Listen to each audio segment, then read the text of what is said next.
Bonjour Nicolas Bouzou. Bonjour Dimitri, bonjour Anissa, Bonjour Nicolas. Alors parmi les nombreuses raisons de la colère des agriculteurs, Nicolas, on trouve la stratégie européenne Farm to Fork, de la ferme à la fourchette. De quoi s'agit-il ? D'un exemple de politique écologique radicale, non scientifique, avec des conséquences délétères pour tout le monde.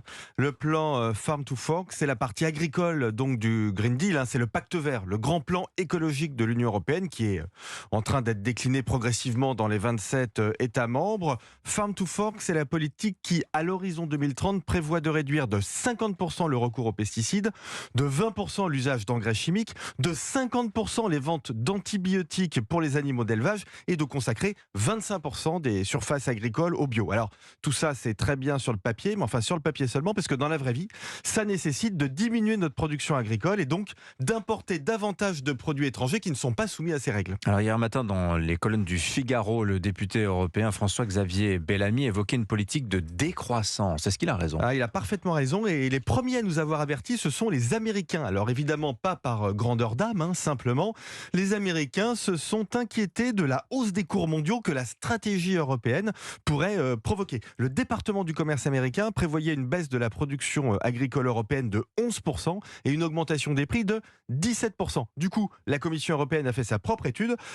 En fait, elle a confirmé la baisse de la production. Toutes les études ont confirmé la baisse de la production, notamment dans l'élevage, mais la Commission a affirmé que c'était pas trop grave parce que de toute façon, il fallait manger moins de viande.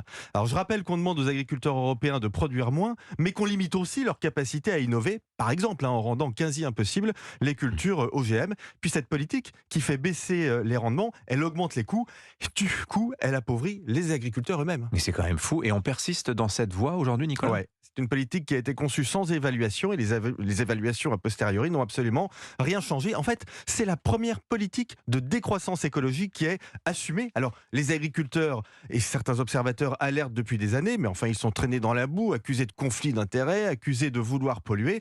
C'est une politique idéologique, sadomasochiste, qui a pour conséquence d'augmenter nos importations, de faire le bonheur des Américains, des Chinois, des Brésiliens, des Argentins, mais ça n'a aucun impact sur l'environnement. C'est un exemple Farm to Fork à l'état chimiquement pur de la pratique de la faillite de l'idéologie de la décroissance. Signature Europe 1, Nicolas Bouzou. Merci beaucoup Nicolas. À demain. À demain.